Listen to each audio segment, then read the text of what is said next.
Gas ఆధారిత విద్యుత్ ఒకప్పుడు సంప్రదాయేతర ఇంధన వనరుల ఆధారంగా విద్యుత్ అన్నటువంటిది వాజ్పేయి కల.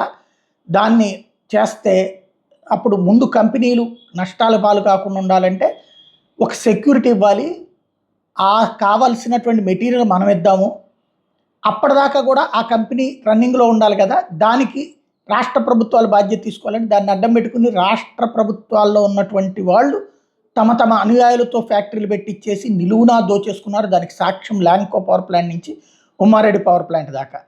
ఇప్పుడు గ్యాస్ ఆధారిత పవర్ ప్లాంట్ల మీద సీరియస్గా దృష్టి పెడుతున్నారు.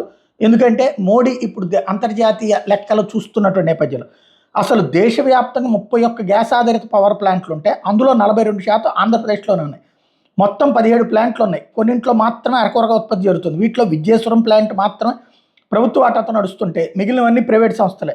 సామర్లకోటలో రిలయన్స్ ఆధ్వర్యంలో అనిల్ అంబానీ నిర్మించిన పవర్ ప్లాంట్ 1870 మెగావాట్లది. జిఎంఆర్, జీవీకే, ల్యాంకో లాంటి సంస్థలు ఉభయ గోదావరి, కృష్ణా జిల్లాలో పవర్ ప్లాంట్లు పెట్టినాయి. కేజీ బేసిన్లో భారీ స్థాయిలో ఉన్న గ్యాస్ నిక్షేపాలు ఓఎన్జీసీ, గేల్ వంటి సంస్థలు వెలికి తీసే పనిలో ఉన్నాయి.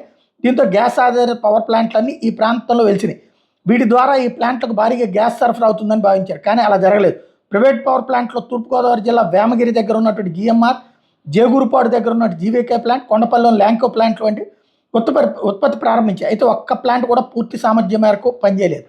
ఇది అతిపెద్ద కుంభకోణం. ఎంత అయితే పని చేయలేదు, కానీ ఎంత కెపాసిటీ అయితే ఉత్పత్తి చేస్తామంటాయో అంత డబ్బులు మాత్రం ప్రభుత్వం ఇచ్చేసేయాలి. ఆ డబ్బులు జనం నుండి వసూలు చేయాలి. ఆ డబ్బులన్నింటినీ మనకి ఛార్జీలు పెంచి చేయాలి. ఇది ఇంతకాలం జరిగినటువంటి అతిపెద్ద కుంభకోణం. ఇప్పుడు దాన్ని సెటరేట్ చేసే ప్రయత్నం చేస్తున్నారు.